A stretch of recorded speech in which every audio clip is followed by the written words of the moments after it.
Danny Gold here with Vice, and we're here with Casey, who's one of the last independent freelance reporters left working overnights. And we're gonna go chase the scanners and see what happens tonight.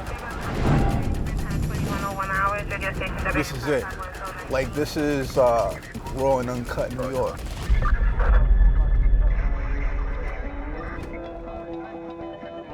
We're out with Casey. He's one of the last true freelance overnight reporters left in New York.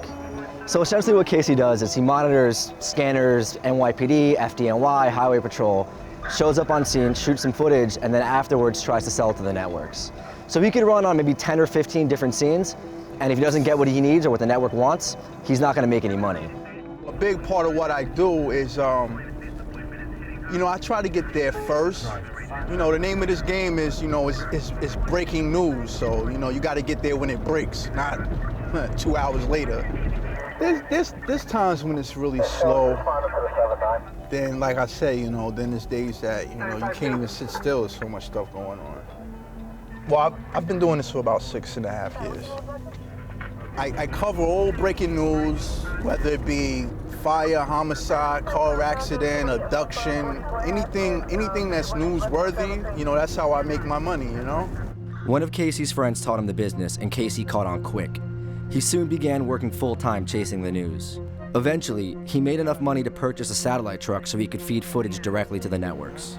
Let me get a large coffee with 6 sugars and 5 creams. So we're waiting here right now by the Meeker Morgan exit on the BQE. He always sort of starts close to the highway. It's strategic just in case something goes off in Manhattan, in Queens, in Staten Island. You can get on the road very quickly, not get stuck behind traffic, because a large part of this is getting there first and getting there early. This business is so crazy that, a lot of times, even when you least expect it, like, something happens. Casey hears something interesting on the scanner, and we head off to the first potential story of the night. I think it might be down the block, though. I don't know if there was a robbery or something over here, but I was just riding by to check. 7 shots per hair. So we're out in bed-stuy right now. What happened is we think a perp dumped a gun and took off. As you can hear, the helicopter's above us right now. They're searching through backyards, and NYPD sort of roped off the block. They're waiting for either ESU or SWAT to go door to door and sort of figure out where this guy is. So we're a little pushed back right now. So what's going on right now? They're getting heat signatures from the infrared, so I think they're about to get whoever they got. I try to keep a radio with me and, just pay attention to whatever, alerts happen on being in. So you gotta be on guard literally all the time. There they go, right there in the back. We got a team in the back. Potentially some violence back there, okay? Please, just go up the corner and around the corner.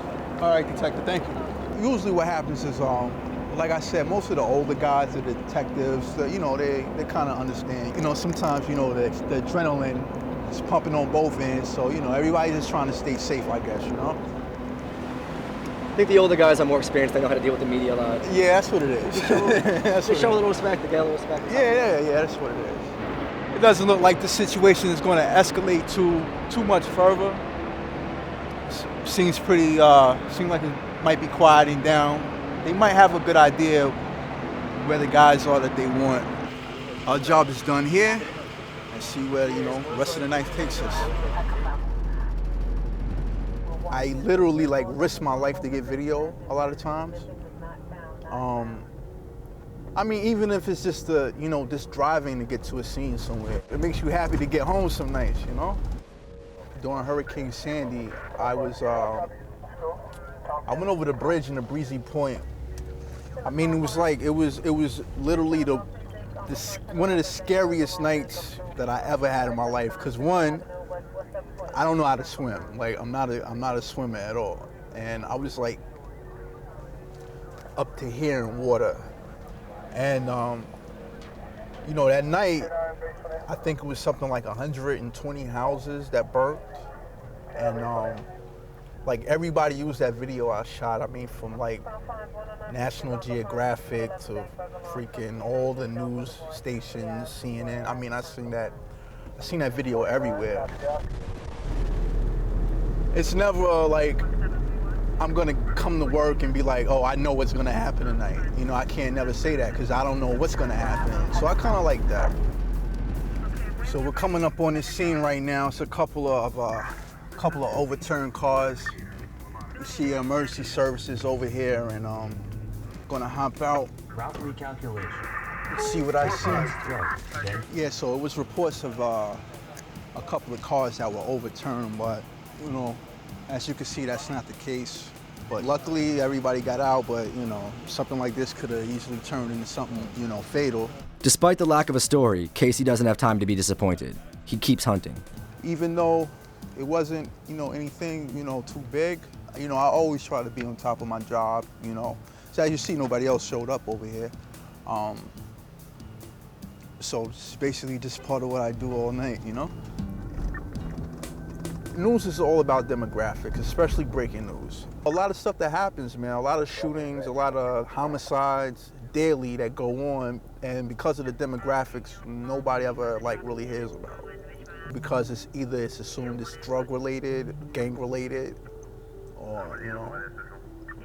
Like even in this neighborhood, like we're in Bed-Stuy right now. I grew up over here. I've had a lot of friends that died early, you know, from being shot, stuff like that. You know, there's always the big issue about the gun violence, and you know, in these neighborhoods, this is where all that gun violence happens. I have to stand my ground. You know, I've been in places where I've seen, you know, other photographers get spit on, and you know, let people know that, look, listen, I'm just here to do my job, that's it.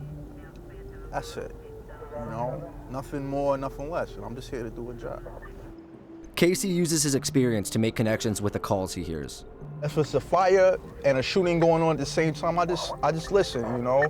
Yeah, everything's a judgment call, you know? One call goes out for a crime scene and another goes out for a car accident. And he decides it's interesting enough to investigate. It's over the fire department. They said, yeah, we got a pole down. PD is on scene. It's a crime scene. Yeah, I mean, my mind is telling me that somebody is shot in the car, or it could even be a road rage incident, you know? But a light pole down in the street wouldn't be a crime scene for the police department. This is kind of crunch time right here, so I gotta try to get over there as fast as I can.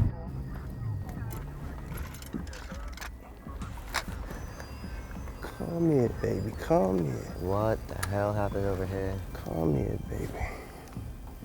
Come here. Come to Papa. We gotta go around, cause this shot kind of sucks over here. You have an idea what happened, or do you lead that to the... What my intuition is telling me is that it's a cab driver that got shot. Yeah, this is a much better shot.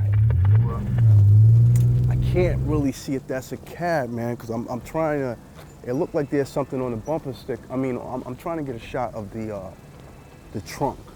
It looks like there's something on the back of the trunk. It's 3 bullet holes right there in the side of the door, in the driver's side door. Oh yeah? Yeah, so, and they're close. They're closer to the crease, you know, where the door opens. So it looked like he got hit hard, you know, in the body. This is like second nature to me, so it's just like I really don't feel that I have too much competition. Hello, this is Fred. Yeah. We've got about an hour left to make the 6 a.m. broadcast. We'd actually gotten a call from an ABC producer looking for footage of an incident tonight, and it looks like Casey's gonna pull it off. Oh, right now I'm about to make two DVD copies. I'm gonna drop one off to ABC and one off to New York 1, and then run it into the city so they can get it on. They'll probably be on there like the 6:30 show, 7:30 show, whatever. But he said he was definitely interested in it, so I'll make that happen right now. You happy with the footage? Oh yeah, I mean it's great. I got a bullet-ridden car, telephone pole snapped. Nobody's here, you know. Nobody knows about it except me, except us. That's it. What more could you ask for? Yeah, that's it. Successful night. Yeah. Once he gets his footage, Casey burns the DVD to drop off in person at one network, and also finds a place to transmit the footage via satellite for another network. Yeah. Hey Fred, could you take a feed? Could you take a feed right now? Yeah, I'll reach. I'll give it a look to see if there's any interest. Okay. Okay, cool. Thanks. I understand the guy was shot in the leg. Oh, the guy was shot in the leg? That's what I hear. All right, cool. Stand by. Here we go. All right. Channel 7, 2K. So it's about 7 a.m. right now. We're here in Queens. The sun is coming up, and Casey's on the phone with one of the producers in Manhattan. Ready yet? Give me channel 6. The footage is delivered, and the producers are happy. Casey is getting paid $300 for his work tonight. It's like fishing. You go out fishing, you come back home with something, you know what I'm saying? And in any event, I got a chance to run around and be on top of it. Just feel bad about having you guys all, out so late, man. We gotta live your life, man. And you do this 5-6 days a week. Yeah, sometimes 7, it depends. I get used to it, body get used to it. So it's like nothing, I got a set schedule. Like now after I drop you guys off, I'll just probably go grab a bite to eat. And probably like by 9 o'clock, 9:30, I'll lay down. Yeah, I'm gonna go home and go right to bed. So that's what I want to do. Everybody be running around here broadcasting breaking news if it was that, that easy. But once you get into your groove and find your niche, it just gets a little easier,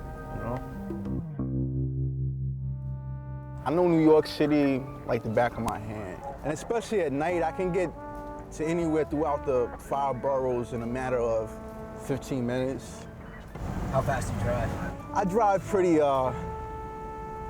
assertively, I guess.